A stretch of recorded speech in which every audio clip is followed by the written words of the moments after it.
Vamos a continuar con el estudio que traemos cada jueves de la carta de Judas. Carta de Judas, y este es el mensaje número 9. Mensaje número 9. Y quiero en esta oportunidad darle una pequeña lectura. Por favor, carta de Judas, vamos a mirar. Y quiero darle una lectura para que veamos cómo vamos, ya estamos para terminar. Dice así, carta de Judas, verso 1. Judas, siervo de Jesucristo y hermano de Jacob, a los llamados, santificados en Dios Padre y guardados en Jesucristo. Misericordia y paz y amor os sean multiplicadas. Amados, por la gran solicitud que tenía de escribiros acerca de nuestra común salvación, me ha sido necesario escribiros exhortándoos que contendáis ardientemente por la fe que ha sido una vez dada a los santos, porque algunos hombres han entrado encubiertamente, los que desde antes habían sido destinados para esta condenación. Hombres impíos que convierten en libertinaje la gracia de nuestro Dios y niegan a Dios, el único soberano, y a nuestro Señor Jesucristo.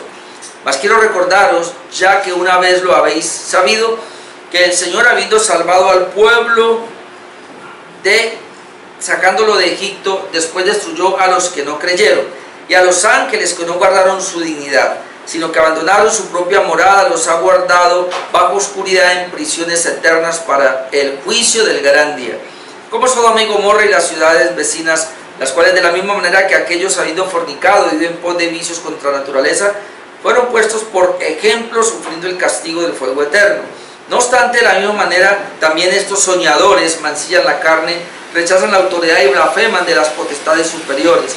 Pero cuando el arcángel Miguel contendía con el diablo disputando con él por el cuerpo de Moisés, no se atrevió a proferir juicio de maldición contra él, sino que dijo: el Señor te reprenda.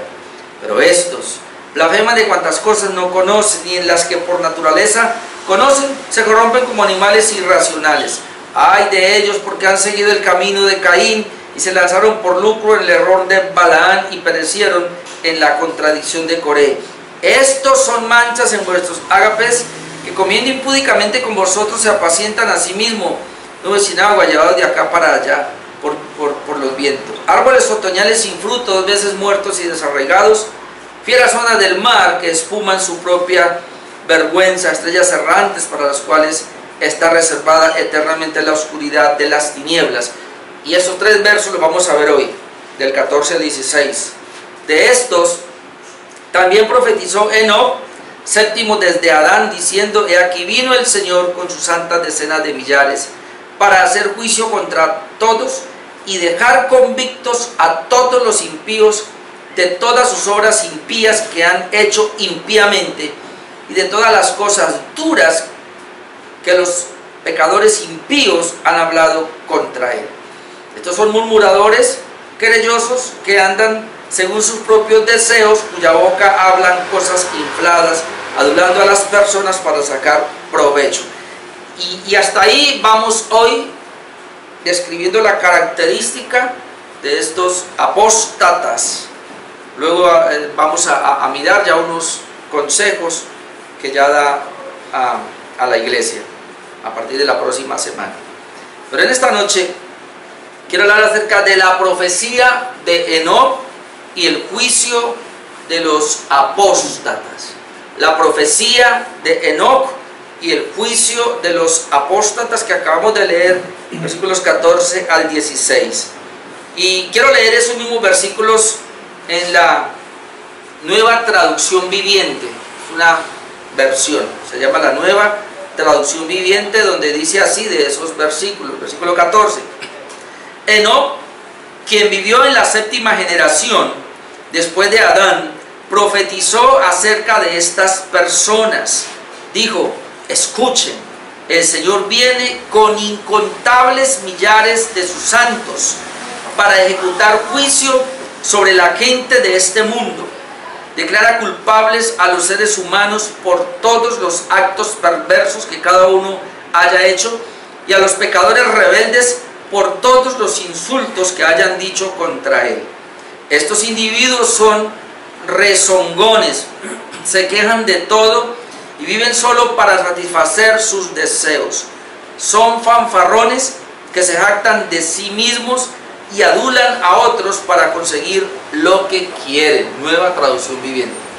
Y otra traducción que es palabra de Dios para todos. De los mismos versículos dice así, palabra de Dios para todos. Enoc, que fue el séptimo descendiente desde Adán, dijo sobre esta gente: miren, el Señor va a venir con miles y miles de sus santos ángeles para juzgar y castigar a cada uno por la maldad que haya hecho y por todo lo malo que haya dicho en contra de Dios. Esta gente se la pasa quejándose, buscando faltas en los demás, pero ellos siempre hacen el mal que les da la gana. Se enorgullecen de sí mismos y adulan a los demás solo para aprovecharse de ellos. La profecía de Enoc y el juicio a los apóstatas. Ahora recordemos que lo que ha venido haciendo Judas es dar características, describir quiénes son esos apóstatas del versículo 4, personas que han entrado encubiertamente a la iglesia, que viven vidas impías, que aunque conocen la gracia de Dios, dice que ellos abusan de la gracia de Dios. Literalmente convierten la gracia en libertinaje, son libertinos.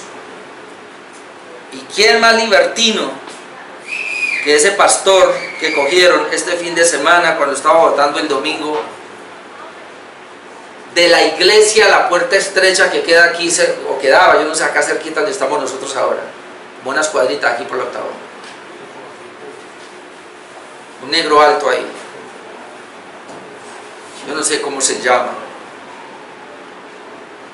pero violó por hasta ahora más de 9 niñas, ya crecieron desde el 2009 creo que comenzó, hasta el, 2009 hasta el 2019 o 2021 creo, no estoy bien. Son libertinos, conviertan el libertinaje en la gracia de Dios. O sea, un pastor, un maestro de la palabra, tiene una iglesia que abuse, porque todas estas eran niñas, que ahora ya crecieron y por eso lo demandaron, que abuse de adolescentes, que las engaña, supuestamente diciendo que si se acuestan con él, Dios los va a santificar, o que él tiene un poder en los genitales, poder que Dios le ha dado para... Oiga, esto es una... Señor, yo sí, no, bueno, sí entiendo, están pervertidos. Y muchas de... Y aquí, y yo creo que eso es lo que dice acá, se meten llamándose cristianos, hablando la palabra, supuestamente, entre comillas, que pueden hablar, pero convierten la gracia de Dios en algo libertino. Entonces, eso es lo que ha venido hablando, y entonces él pone ejemplos, puso el ejemplo de Israel, puso el ejemplo de las ciudades de Sodoma y de Gomorra, puso el ejemplo de los israelitas, puso el ejemplo de los ángeles, luego comenzó a hablar acerca de cómo ellos mancillan la carne, cómo hablan de las potestades superiores, comenzó a hablar describiéndolos, y todo lo que hemos visto es una descripción de todas estas personas, porque mis amados hermanos, es la gran verdad. Miren, si Dios no cambia el corazón de una persona, esa persona sigue siendo mala, así como dicen por ahí, se vista de monje. Como dicen por ahí, el hábito no hace al monje. Entonces no importa lo que estudie, porque inclusive creo que era estudioso, psicólogo. Bueno, no importa lo que estudie, no importa lo que aprenda, lo que lea, lo que conozca, eso, si no tiene un corazón nuevo, un corazón regenerado, él va a terminar haciendo todas estas fechorías y no le importa, porque, bueno, yo no sé hasta dónde puede llegar una persona cristiana, no creo que llegue a tanto, pues, pero algo claro es que si nosotros por alguna razón caemos en cualquier pecado, o sea, el remordimiento es tal que nos arrepentimos y le pedimos a Dios gracia para cambiar, para salir de ahí. Pero una persona que viene practicando el pecado por más de 10 años como este, y algo que solamente es un pecado contra él, contra la iglesia, sino es contra el Estado, porque es un pecado o es una falta tan grave que es un delito, es uno de los delitos más graves que existen. Es que aprovecharse de niñas, eso sí es impresionante. Bueno, entonces él viene describiendo y ahora va a tomar la profecía de Enoc, como lo dice el versículo 14, dice, de estos. Entonces, ¿quiénes son estos? Pues los que viene hablando. Y otra vez, ¿a dónde apunta? Apunta al versículo 4, como nosotros ya lo habíamos dicho. Y otra vez voy a leer el versículo 4. Dice, porque algunos hombres han entrado encubiertamente, es decir, se han metido dentro de la iglesia, los que desde antes habían sido destinados para esta condenación. Hombres impíos, note, no son creyentes, son impíos, que convierten en libertinaje la gracia de nuestro Dios. Todos los que abusan de la palabra de Dios para traer un mal son libertinos. Y no solamente eso, sino que dice que niegan a Dios, el único soberano, y a nuestro Señor Jesucristo. Hombre, pues es que ¿qué más puede hacer una persona que tiene un corazón oscuro, pecaminoso? Pues va a negar a Cristo con sus hechos, va a negar al Señor, y eso es lo que ellos hacen. Entonces, por eso dice aquí el versículo 14, de estos, es decir, de estas personas que ya hemos hablado, también profetizó Enoc. Y luego dice, séptimo desde Adán. Y entonces viene ahora vamos a ver cuál es la profecía, pero vamos a mirarlo primero porque hay tres cosas que quiero compartir. Es que vamos a mirar la profecía de Enoc. La profecía de Enoc, porque dice que de estos, es decir, de estos personas que convierten la gracia en libertina, profetizó Enoc.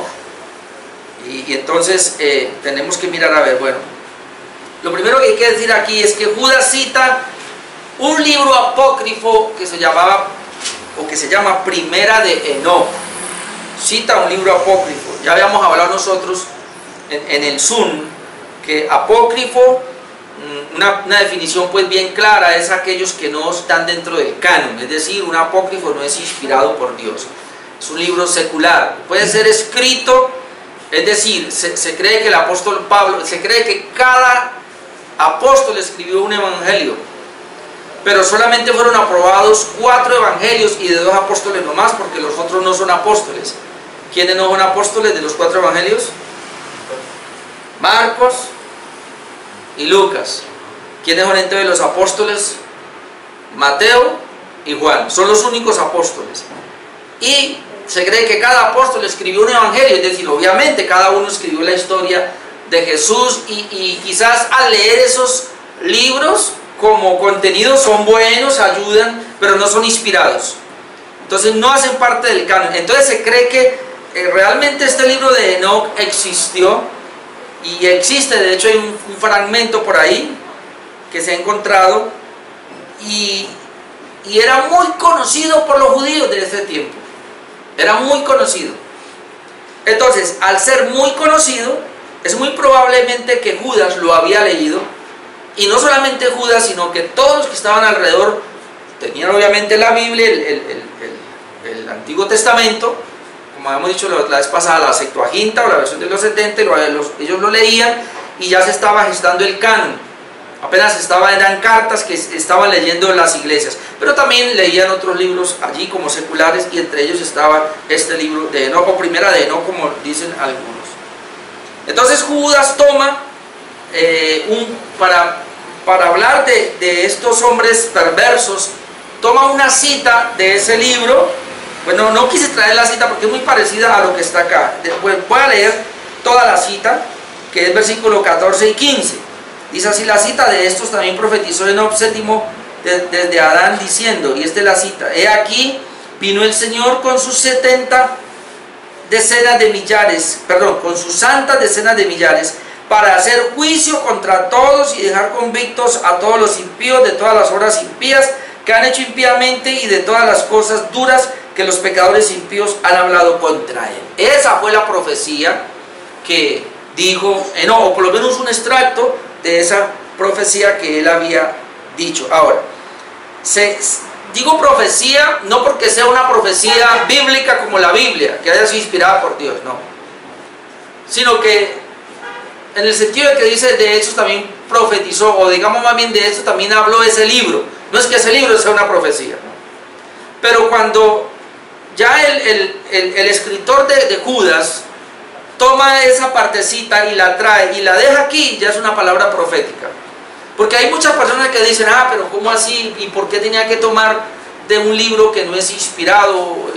Cristo tomó del Antiguo Testamento, los apóstoles tomaron, pero ¿por qué se va a tomar una referencia de un libro que no es inspirado? Entonces eso no es inspiración, eso no es inspirado por Dios, porque eso estaba en un libro de un hombre que no quedó dentro, o por lo menos su escrito no quedó dentro del canon. Yo no sé usted qué piensa, si eso que trajo Judas y lo dejó ahí no es inspirado. No es inspirado en el libro que está, pero cuando ya él lo extrae Judas y lo pone aquí, ya es inspirado. ¿Por qué? Porque toda la palabra de Dios es inspirada por Dios, y estos dos versículos que están ahí hacen parte de la palabra de Dios. ¿Ve? Es decir, Dios le plació que Judas hiciera eso, y sacó una referencia de un libro apócrifo o escondido, un libro que no está dentro del canon, y lo trajo. Allá en ese libro no es inspirado, pero cuando él extrae ese pedacito y lo trae y lo pone acá, ya es inspirado, porque al hacer parte de la escritura ya es inspirado. ¿Amén? Es decir, nosotros creemos en la inspiración de la palabra, como lo hemos dicho acá, verbal y plenaria. Es decir, aún creemos que cada palabra es inspirada por Dios. Y ahí es inspirado. Entonces todo eso que está ahí es inspirado por Dios, obviamente. No nos asustemos porque el apóstol Pablo hizo lo mismo. Vamos a ir un momentico a Hechos 17:28 para que veamos. El apóstol Pablo hizo lo mismo. Hechos capítulo 17, ya lo hemos dicho muchas veces, versículo 28. Mire que él hace una referencia acá también, cortica pero la hace. 17:28. Dice, aquí está hablando Pablo, porque en él vivimos y nos movemos y somos. Está diciendo el apóstol Pablo. Dice, como algunos de vuestros propios poetas también han dicho, porque linaje suyo somos. Él también tomó una expresión, una palabra de los profetas, creo que eran los epicúreos de esa época. Y dice, bueno, los profetas, los poetas, los epicúreos. Esos poetas que son gentiles también han dicho, linaje suyo somos. Y él tomó una referencia para verlo acá. Entonces otra vez, allá no es inspirado, cuando ya deja la palabra acá ya es inspirado. Ok, quería aclarar eso. Entonces vamos a ver tres cosas. Número uno, Enoc fue un personaje del Antiguo Testamento. Recuerde que Judas nos dice, versículo 14, de esto también profetizó Enoc, séptimo desde Adán. Es decir, cuando usted mira la genealogía y va a Génesis, se da cuenta que primero es Adán, y si viene por esa línea, usted encuentra que el séptimo es Enoc. Entonces por eso es séptimo desde Adán. Es decir, de la creación de Dios, Enoc es el séptimo. Y vamos a ver entonces que ese personaje existió, que ese personaje Enoc fue real, y en él hay algo muy importante para nosotros. Vamos a ir a Génesis capítulo 5, versículo 18. Génesis capítulo 5,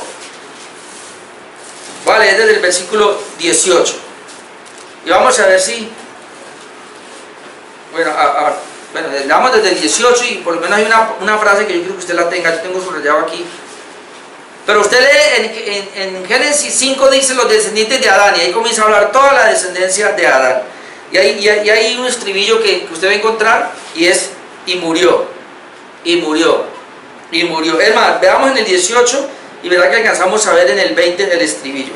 Dice 18, vivió Jared 172 años y engendró a Enoc. Ahí está Enoc. Y vivió Jared después que engendró a Enoc 800 años y engendró hijos e hijas, y fueron todos los días de Jared 962 años, ¿y qué? Y murió.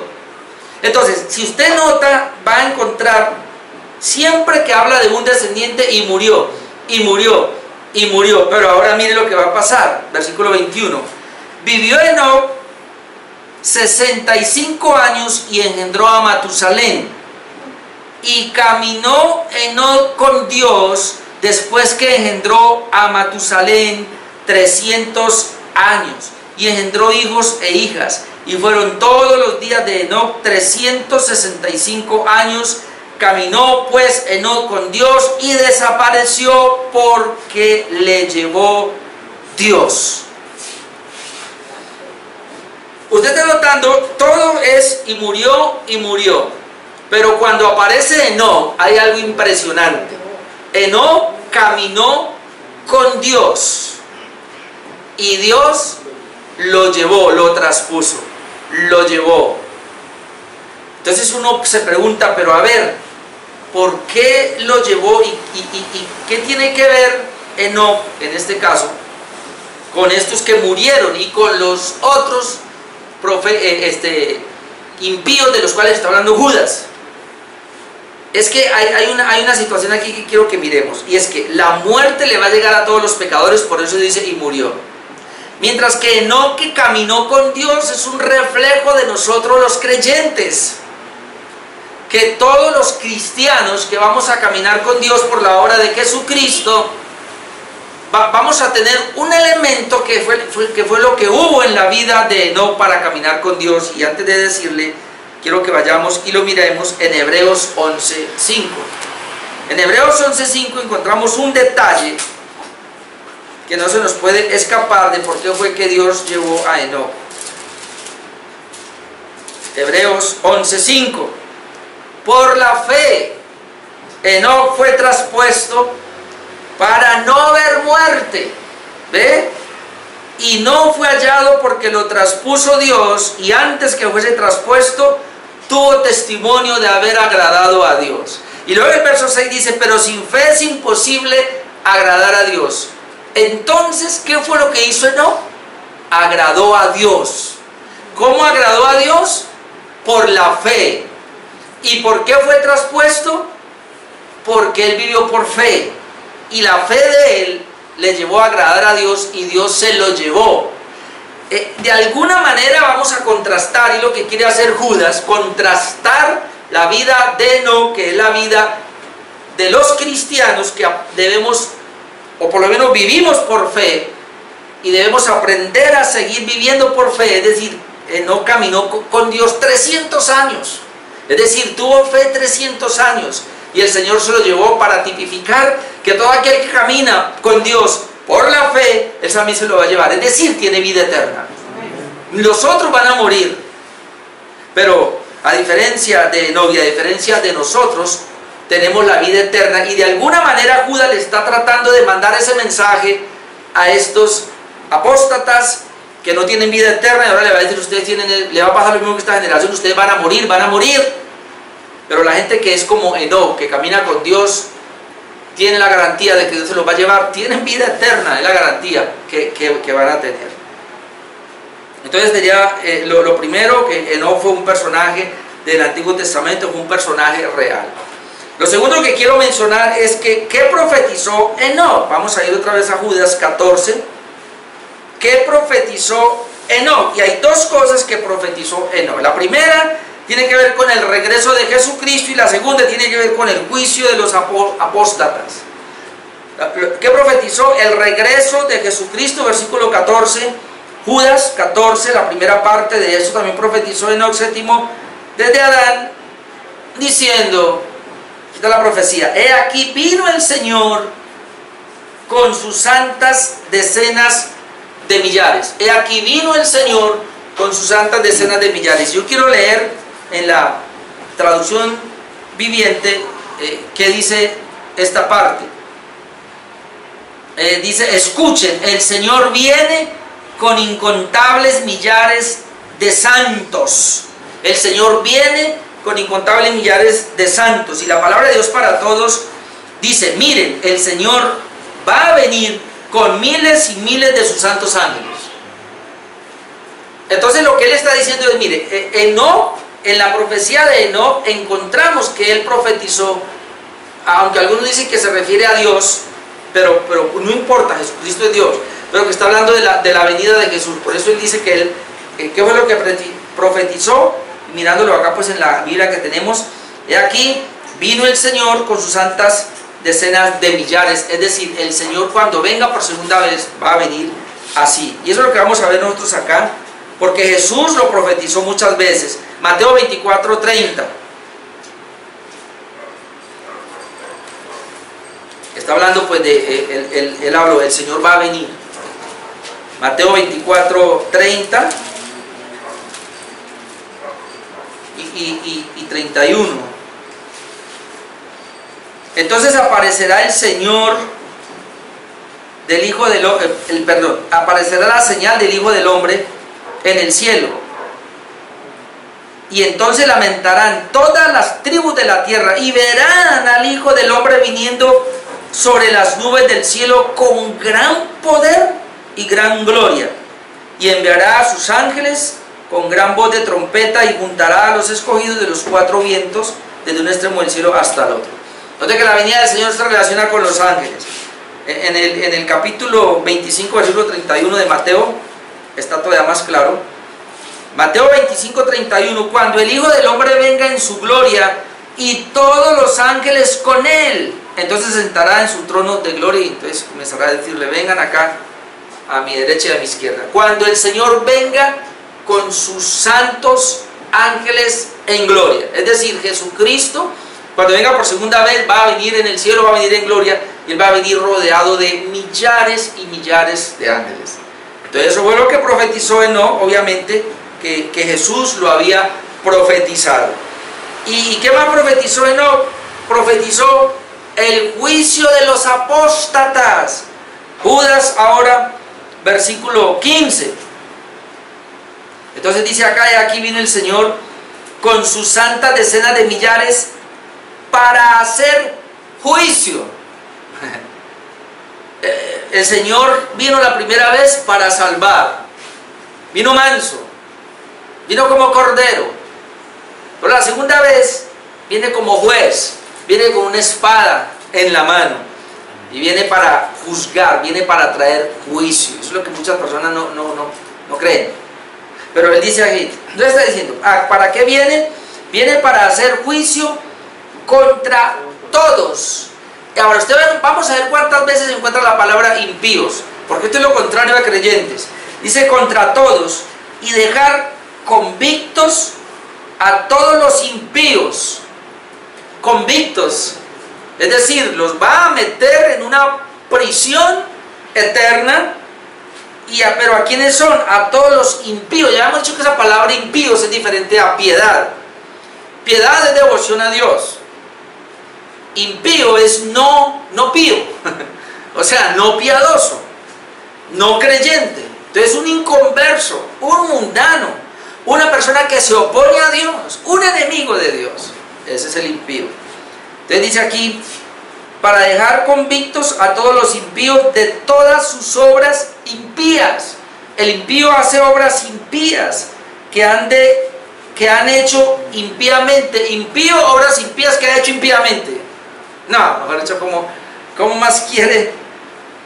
Y de todas las cosas duras que los pecadores impíos han hablado contra él. Es decir, esta gente, además de ser perversa, atrevida, porque están hablando en contra de Dios, es decir, están blasfemando en contra de Dios. Entonces, de alguna manera, Enoc sabía esto y lo dijo, y yo creo que esa es la razón por la cual pues Judas dice, yo estaba leyendo el libro de Enoc y ahora que voy a escribir esta carta me parece bueno hacer alusión a lo que él está diciendo, porque es muy parecido a lo que Jesucristo dijo, y pone eso allí y obviamente queda como inspirado. Y obviamente que nos ayuda a nosotros, porque es la manera como podemos describir entonces, y nos ayuda en el versículo 4 que dice que estos hombres que entraron encubiertamente habían sido destinados, como habían sido destinados ya entonces, para la condenación, para esta condenación, entonces obviamente ya de alguna manera el Señor lo había dado a conocer.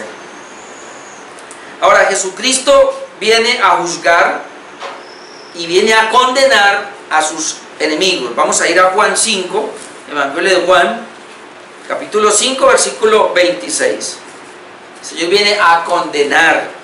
El Señor viene a juzgar y a condenar a sus enemigos. Juan 5, 26. Dice así: Porque como el Padre tiene vida, y aquí está hablando Jesús, como el Padre tiene vida en sí mismo, así también le ha dado al Hijo el tener vida en sí mismo, y también le dio autoridad. Note, el Padre al Hijo le dio autoridad de hacer juicio. El Padre le dio al Hijo, es decir, a Jesucristo, le dio autoridad de hacer juicio por cuanto es el Hijo del Hombre.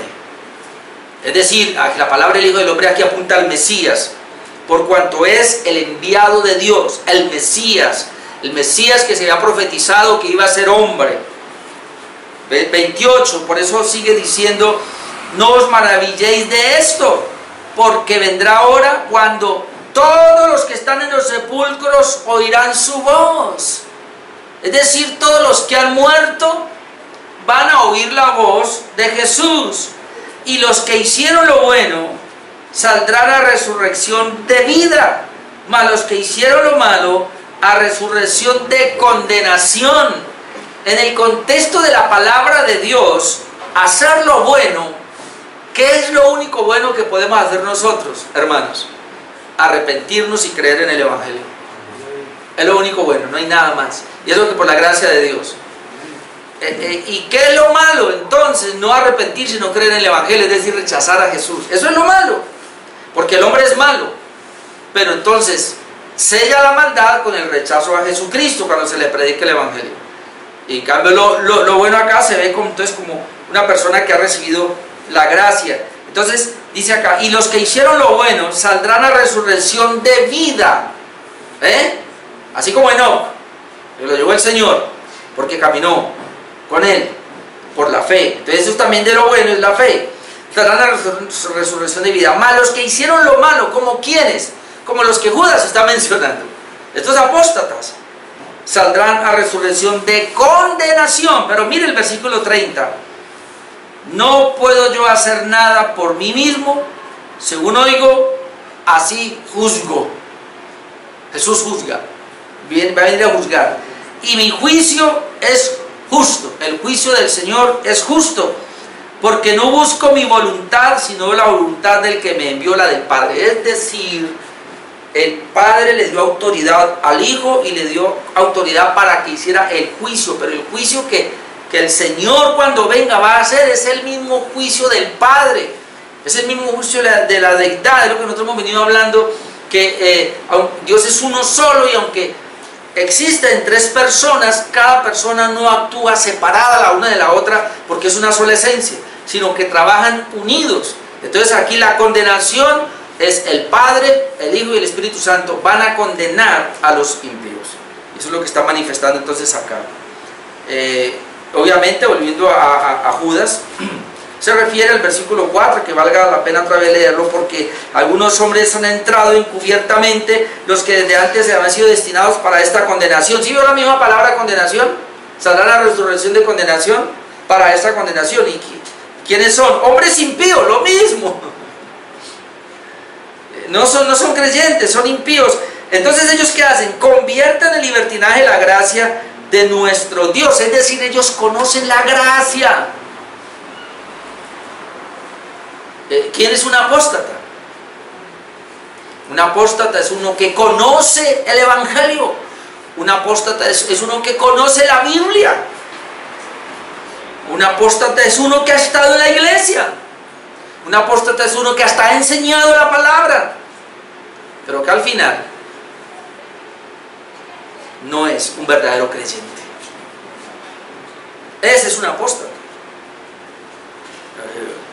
Un apóstata no es uno que siendo creyente abandonó. No, ese no es un apóstata. Un apóstata es un impío que parecía creyente y por eso apostató. Nunca fue regenerado, nunca su corazón cambió. Ese es. Y estos son los que están acá, que por eso dice, entran encubiertamente a la iglesia. Y entonces estamos viendo la profecía, que fue lo que profetizó la venida de Cristo, profetizó el juicio de los apóstatas, y ahora vamos a ver la aplicación para los apóstatas número 3. La aplicación para estos apóstatas versículo 16. Judas, versículo 16. Estos son, aquí ya Judas vuelve a tomar, estos son, otra vez, ¿quiénes son estos? Pues los que vine hablando, todos apóstatas. Estos son, y da 5 descripciones ahora. Ya había dado muchas, pero vuelve a dar otras acá. Son murmuradores, querellosos, andan según sus propios deseos, la boca habla cosas infladas y adulan a las personas para sacar provecho. Estos son, dice, estos son. ¿Quiénes? Los que les estoy hablando y de los mismos que profetizó Enoc, estos son. Entonces vamos a mirar brevemente quiénes son esos. Lo primero es que son murmuradores. La palabra murmuración tiene que ver con hablar en contra, en este caso, de Dios, lo que no es, pero es como lleva una oposición. Y ya lo había mencionado acá. ¿Quiénes son los murmuradores? ¿Cuál es el ejemplo que nos había puesto de los murmuradores? Coré, Datán y Abirán, siendo de la tribu de Leví, pero no de la familia, como ya lo hemos dicho, de Aarón. Se rebelaron y dijeron: ¿acaso Dios ha hablado solo por ustedes? Nosotros también. Es decir, ellos anhelaron el sacerdocio, hablaron en contra. Y en este caso murmurar es no aceptar los designios de Dios. Eso fue lo que ellos hicieron, y murmuraron. ¿Qué más hacen ellos? Dice que son querellosos. Lo leamos ahí, lo segundo, querellosos. La palabra querellosos quiere decir, es decir, ellos se quejan, pero no se quejan de los hombres, y no se quejan de Dios.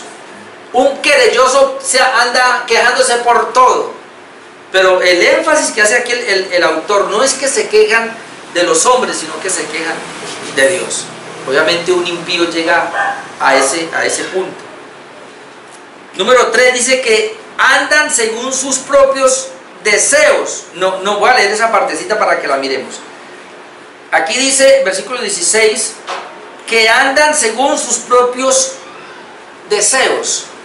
Ahora vamos a ver qué dice ahora el versículo 18. Vamos al versículo 18 porque también ahí nos va a decir cuáles son esos deseos. Dice: los que os decían, en el postrer tiempo habrá burladores que andan según sus malvados deseos. Entonces, cuando dice que andan según sus propios deseos, esos propios deseos son malos, son maldadosos, son malvados.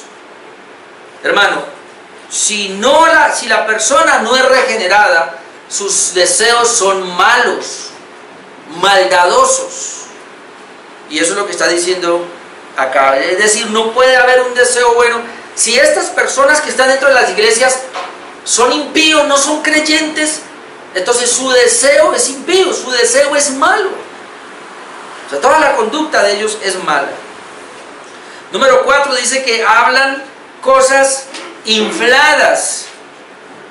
Algunos dicen que esa palabra inflada es como arrogancia, ¿no? Cuando alguien habla con arrogancia, habla con petulancia o habla con cierta altivez, cierto orgullo. Inflados. Y uno ve cuando alguien habla inflado, ¿verdad? Es como muy orgulloso en cuanto a su hablar. Y la última parte dice: adulan a las personas para sacar provecho. Es decir, son parciales, no son personas imparciales. Una persona imparcial mira a todos por igual. Y cuando va a hacer un juicio no le importa quién es, va es por la verdad. Pero una persona parcial no puede hacer un juicio honesto porque se deja llevar entonces, ya sea por el título de la persona, por el estudio, por el color, qué sé yo, por el estrato, por el dinero. Y es parcial. Entonces estas personas dicen que adulan para sacar provecho, son parciales. Son personas que admiran admiran a las personas y están de acuerdo con todos con tal de sacar un beneficio. Entonces, se ha conocido de pastores, yo he conocido, es que como ese fulano da harto para la obra, entonces yo no le puedo llamar la atención y le permito ciertos pecados. No, hermano, no, hermano. No importa cuánto dé, si tiene un pecado hay que decírselo, hay que hablárselo. ¿Amén? Porque es la verdad ante todo. Pero es que se va, ¿y qué pasa? Y si se va, ¿qué pasa? Pero se va con el dinero, ¿y qué pasa? ¿Acaso Dios no puede traer otra persona o traer mejor? Traiga 10. El Señor puede traer 10 para ocupar ese lugar. Mejor, porque entonces más gente hay, ¿sí o no? Pero a eso entonces, es impresionante todo esto. Entonces, hermanos, de alguna manera, también este último versículo nos está mostrando una especie de radiografía de lo que estamos viendo hoy, lamentablemente, en la mayoría de las iglesias con los pastores. ¿Qué es lo que hacen? Parece que es muy parecido, verso 16. Son murmuradores, son querellosos, andan según sus propios deseos. Claro, no hacen lo que les da la gana. Hablan cosas infladas, adulan a las personas para sacar provecho. La teología de la prosperidad es lo único que hace. Adulando a las personas para sacar provecho. Es decir, tú me das 1 y Dios te da 100. Ahí por el Facebook, por el Messenger, fue que hace como 8 días apareció un evangelista por ahí. Todos los días me mandaba unos versículos y me mandaba unas palabras y comenzó a mandarme, y luego hasta que lo último me mandó algo sobre Job, y que Job había diezmado y que la bendición le iba a llegar, y que entonces o sea, dándome a entender que si yo no diezmaba, entonces la bendición no me llegaba, que no sé qué, y lo agarro. Yo ya dije, ya me llegará el turno. Yo lo dejé y le dejé que mandara hasta con, y lo agarré por mi cuenta. Ni más. Salió corriendo. Porque así es. Hay personas que eso es lo que hacen. Andan por el mundo animando a la gente a que dé, pero porque Dios les va a dar más. Entonces, ¿qué negocio, no? Pues si yo doy 5 y me promete 500, es un negocio buenísimo, ¿sí o no? Cualquiera. Pero es que no me llega, no importa, tenga la fe y siga dando. Dé más y verá que ya le va a llegar. Vea, Juliano ya le reventó, y un testimonio. Vea el testimonio, usted da el testimonio y la gente pasa adelante y da el testimonio. Entonces, claro, con ese testimonio todos los demás dicen, a mí me llegará también algún día. Yo sigo dando. Y el pastor así, ¿no? Los anima, les adula para sacar provecho. Entonces, en conclusión, ¿qué sacamos con esta enseñanza de hoy? Judas nos enseña la realidad de la venida de Jesucristo, hermanos. Es una realidad. Jesucristo viene, y viene con sus ángeles. Y también nos habla de la realidad del juicio de Dios sobre todos los impíos. La realidad del juicio de Dios sobre todos los impíos. Ahora el Señor tiene paciencia. Y hagan lo que hagan, y levántese un Putin y mate al que sea. No importa, un Chávez, lo que sea, bueno, ya se fue. Maduro y sus secuaces por ahí muy cercanos, ya, por ahí está, bueno. Levántese el que sea, haga lo que sea, aprueben las leyes antibíblicas, anticristianas, hagan lo que quieran en este momento. Va a haber un juicio, Dios va a venir, Jesucristo va a venir y va a traer un juicio. Así que, hermanos, eso nos enseña. Nos enseña que el infierno es real, y que Dios va a enviar allí a todos estos apóstatas. Eso es lo que quiso traer Judas cuando habla de no, mostrarle a la iglesia que estas personas impías que están ahí con nosotros, les va a llegar el momento, les va a llegar el día. Jesucristo va a venir, y Él va a venir verdaderamente, y va a traer un juicio y los va a enviar a la condenación eterna. No importa que ahora estén como por ahí, parece que no les pasa nada, les va a llegar el momento. Pues muchos pastores los cogen, así como el que comencé hablando, el de aquí de Cali. Pero ¿y qué de los otros que están escondidos? El día llegará también, y si no los cogen aquí en la tierra, allá el Señor cuando venga con su juicio los va a coger y los va a mandar directo al infierno por apóstatas y engañadores. Amén. Vamos a poner de pie, vamos a orar, hermanos.